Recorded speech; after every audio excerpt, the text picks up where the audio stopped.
guys, welcome back to my channel. If you are new here, hello, my name is Gabby and I post cooking videos and vlogs. So if you're interested, just go ahead and click on that subscribe button.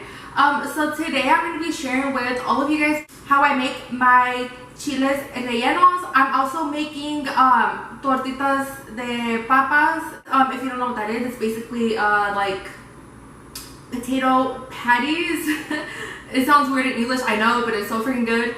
And I'm also gonna add some cauliflower in there. It's so freaking bomb. There are 1,000 ways to make this recipe, but I'm just making it the way my mom showed me how to make it. This is how she would make it for us growing up. But yeah, if you're interested, just keep on watching. Okay, so for this recipe, you will be needing chile poblanos. Obviously get as many as you think will feed your family. I'm only gonna make 5 today. You will also be needing mozzarella cheese and toothpicks so that you can close your chiles shut. You will be needing eggs. And okay, so the cauliflower is optional. I always like adding veggies to my dishes, so I will be adding cauliflower, but if you don't like it, you don't have to add it. It's not a big deal. It's not gonna make a difference. For the sauce, you will need tomatoes and chiles serranos. Once again, if you like it spicier, you can add some more chiles. If you don't want it spicy at all, don't even add the chiles. I am not gonna make it too spicy today, so I'm only adding 2. You will also need ground cumin and a whole onion. My onion is pretty small, so I'm using 1 whole onion, but if you have a big onion, just use half of it. You will also be needing flour and oil, of course, for frying. And for the tortitas de papa, you will need potatoes, of course. I like using the russet potatoes because I feel like they work perfect for this rather than like the red potatoes. And I will be using cotija cheese. These are the ingredients. Let's get started. I forgot to say, you guys, you will also be needing a hand mixer. You don't absolutely need one, but it will make your job a lot easier and faster if you have one. Okay, so the very first thing that we're gonna do is we're gonna get started on our potatoes. We're gonna put them to boil because they do take the longest. And you guys, I say this in all of my videos, but make sure you wash your veggies and your fruits really well, okay? Do not skip that step. Okay, so what I'm gonna do is, you see how these 2 potatoes are huge compared to these? So I'm gonna cut them in half. That way they can cook evenly. Okay, I'm only cutting those 2 big ones in half, and then we're gonna put them in our pot. We're gonna let those boil, and in the meantime, we're gonna start toasting our chiles. Okay, so what we're gonna do now is we're gonna start toasting our chiles. This works best if you have a gas stove. If you have an electric stove, don't trip, you can still do this, but just put a command down. So what I'm gonna do is just place them over the fire.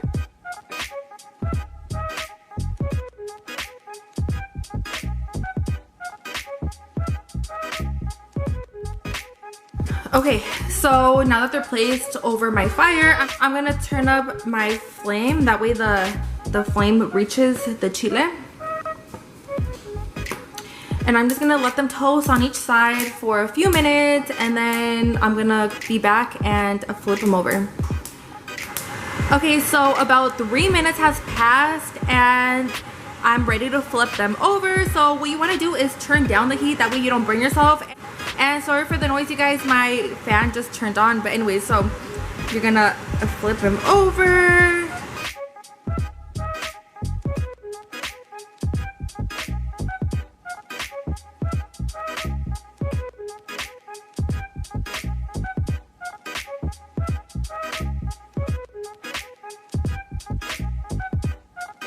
Okay, so I went ahead and flipped them over. This is how they should be looking.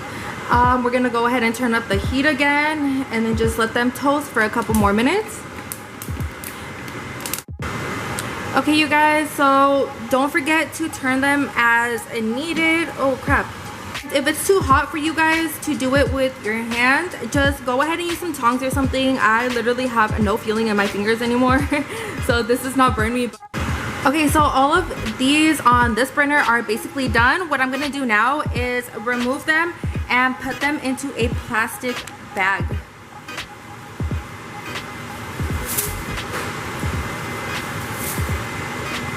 Okay, when you put them in the bag, make sure you don't let any of the heat out, and then we're just gonna let them sit there, wait for the other ones to finish cooking, and then once those are done, we're gonna put them in this bag as well.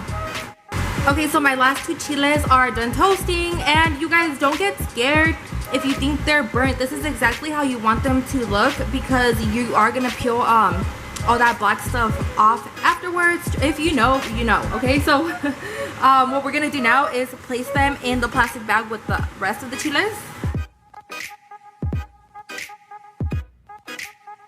And then don't forget to close the bag, let all that heat stay in there. And this method, you guys, in Spanish it's called sudar. In English, I guess it's the sweating method. I don't know, but basically you want them to quote unquote sweat. That way it's easier to peel. So you're gonna peel all that black stuff off. Putting them in the bag makes it so much easier for you to be able to peel them.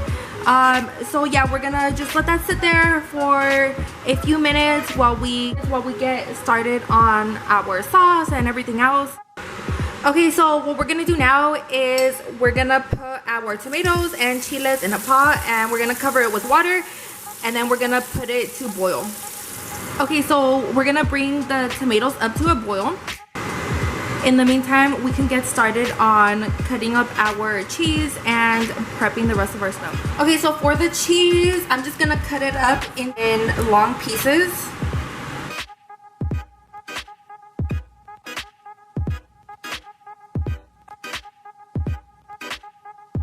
What we're also gonna do is start slicing up our onion.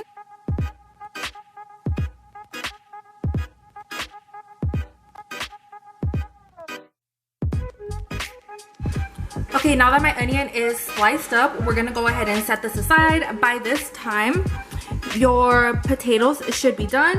One way to know if they're done is stick a fork in there, and if it goes in there effortlessly and comes out easily, that's how you know they're done. Now that my potatoes are done, we're gonna go ahead and turn off our heat, and then just let them sit there for a few minutes, let them cool down before we begin peeling them. Okay, so now that my tomatoes and chiles came to a boil, we're gonna let it boil for about 3 to 5 minutes before we turn off the heat. In the meantime, we're gonna start peeling our chiles that we have sweating over here in this bag. And I'm gonna show you how I peel them and the different ways that I know other people peel them. So you can just find whatever way you think is easier for yourself. But yeah, let me show you how. Okay, so this is how the chile looks, and we're gonna peel all of this black part off. It should just come right off.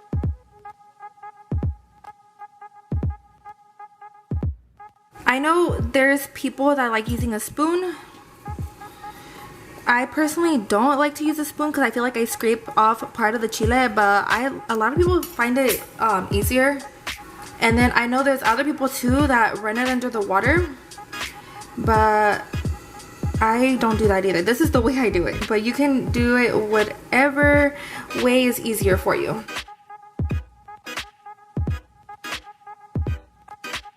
And we're also gonna de-seed and de-vein them, but we'll do that after we peel them.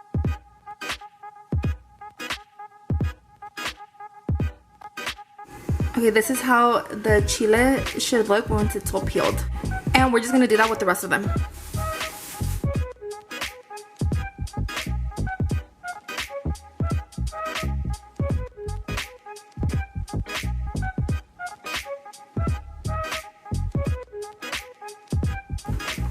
Okay, 3 minutes has passed. We're gonna turn off the heat and then just let them chill there, cool down a bit before we throw them in our blender.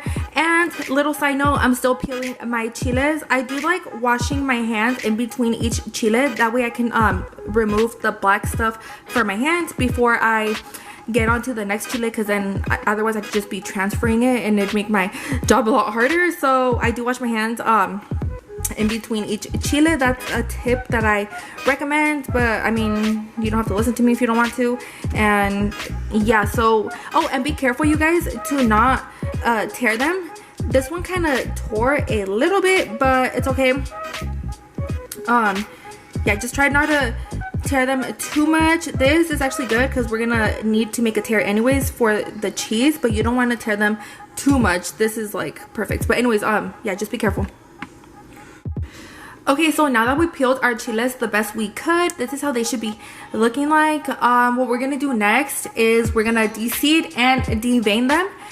Okay, so some of them naturally already slit when you start peeling them. Like this one already naturally slit, so I don't need to cut it anymore. What I'm gonna do is use my spoon and gently take out the seeds and the stems.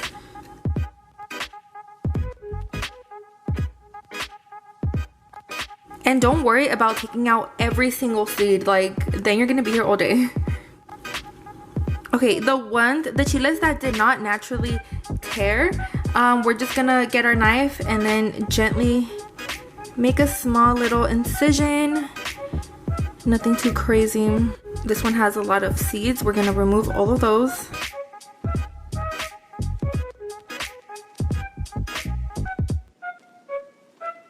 A lot of people like to run their chiles under the water, but some people say it makes the chiles lose their flavor, so I'm not gonna do that. I mean, I don't know if it's true or not, but I don't want to risk it. And you guys saw how I did just a small little incision and then it naturally tore all the way to the bottom. But I mean, it's fine as long as it's just ripped on one side. We're still gonna put the cheese in there anyways and then close it shut with toothpicks, so it's not a big deal. But the smaller the incision, the better.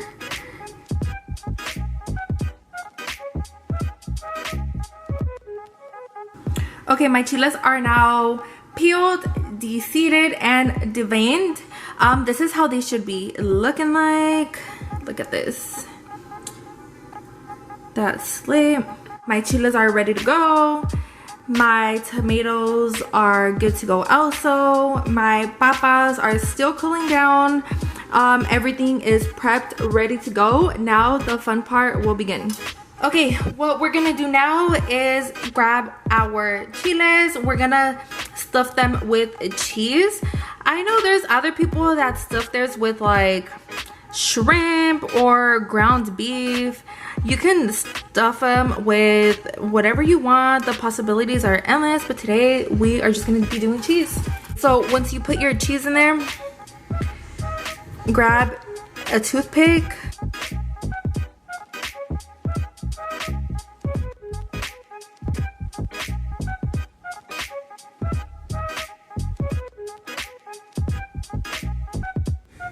This one is so tiny, it's so cute. Okay. Oh dang, the cheese doesn't even fit.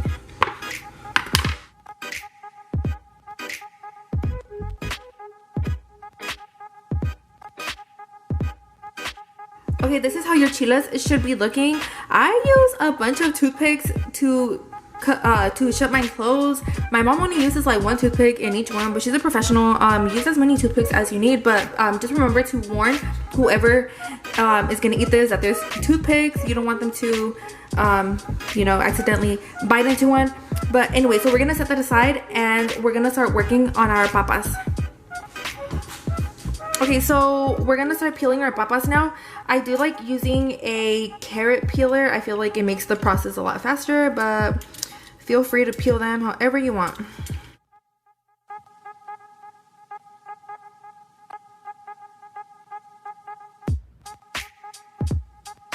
Okay, so my potatoes are all peeled now. I'm gonna add some cotija cheese.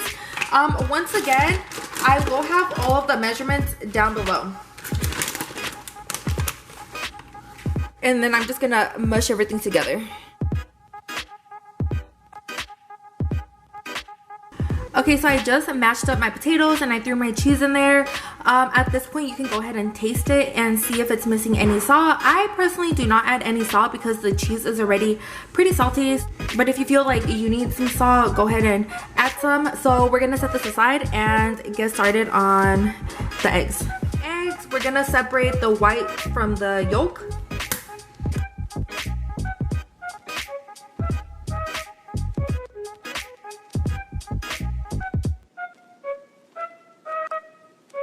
Okay, and this is how I separate my eggs from the yolk. If you have an easier way, go ahead and do it your way. I am using 7 eggs today.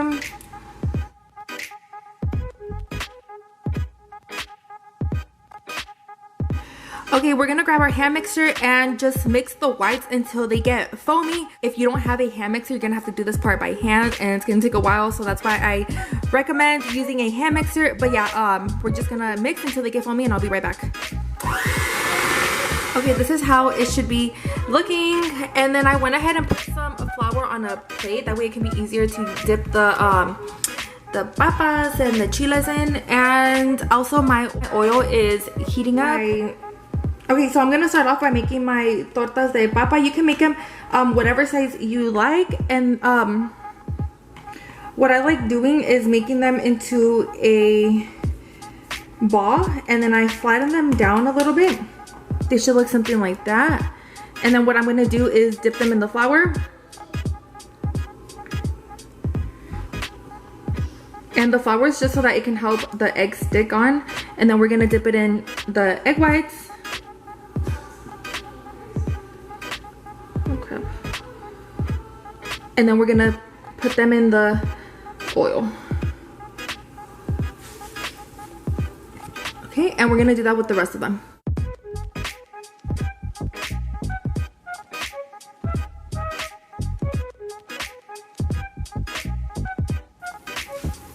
Okay, so you only want to fry them for a few seconds on each side.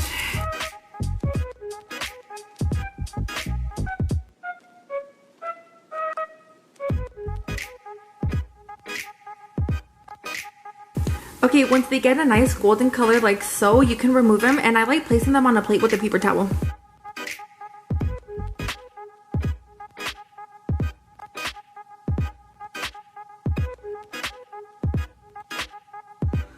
Okay, so now we're gonna do the exact same thing that we did with our potatoes to our chiles. So we're gonna grab a chile, we're gonna dip it in the flour. And you have to be careful with the chiles because they are really fragile. Okay, so we're gonna dip it in the flour and then we're gonna carefully dip it in our egg whites.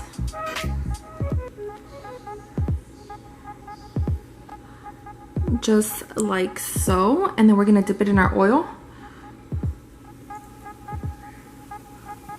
And then we're gonna do this with the rest of our chiles.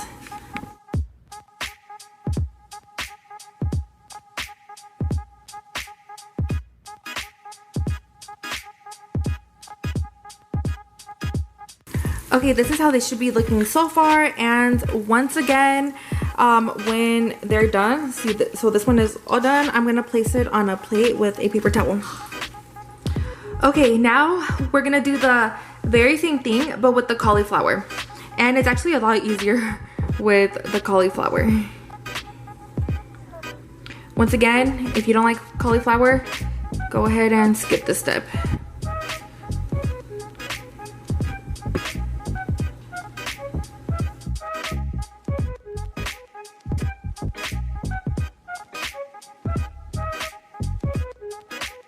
Okay, my papas, my cauliflower, and my chiles are all done. The very last thing that we're gonna do is we're gonna come over here. We're gonna heat up a little bit of oil. Okay, now that my oil is nice and hot, I'm gonna grab my onion slices and throw it in there. Okay, so I have my heat on low right now. I'm gonna let this get nice and soft. In the meantime, I'm gonna start working on my sauce. Okay, so I'm gonna throw my tomatoes and the chiles in the blender.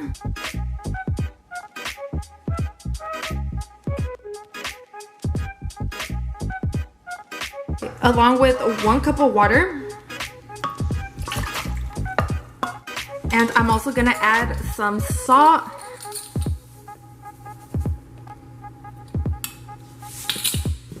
Normally I don't measure, but today for the purpose of the video, I am measuring for you guys. And I will have all the measurements down below. Oh, and I also added some chicken flavored bouillon seasoning. Okay, now that this is all blended together, go ahead and grab a spoon and taste it. See if it's missing any salt or any of the chicken bouillon seasoning. Okay, so now we're gonna mix it in over here with our onions, and we're gonna turn up the heat and let it come to a boil. Okay, I actually forgot to add one very important ingredient, which is the ground cumin, but it's okay because I went ahead and added it right now and just mixed it in. It's not gonna make a difference if you were to have put it in your blender or throw it in now. It's still gonna taste the same. But anyway, so I will have the measurement for that down below as well. Okay, now that it's up to a boil, I'm gonna turn it down to a simmer, and I'm gonna let it simmer for about 5 minutes. And it's all ready to be served now. Let me go ahead and serve it on a plate, that way you guys can see how it looks when it's nice and plated. Okay, so I went ahead and served myself a plate. Now I'm just gonna throw the sauce on top.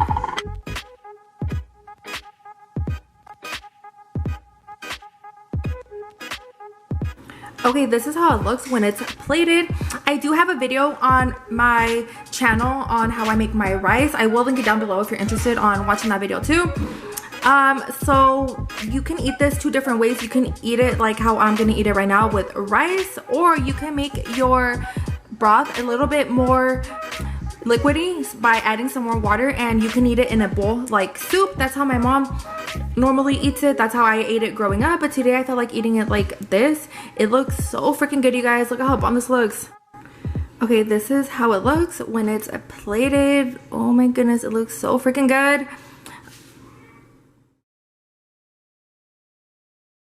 Okay, there you guys have it, my chiles rellenos recipe. So you guys saw in this video, I did serve it with rice, but if you want, you can just make more of the tomato broth and then just eat it like sopa. Normally we always ate it like sopa growing up, but today it's hot, it's like 100 degrees outside, so I just decided to serve it over some rice.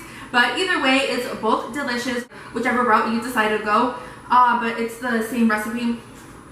But let me know down in the comments if you guys tried it. Let me know what else you guys want to see, and don't forget to comment, like, and subscribe, and I'll see you guys on my next video. Bye.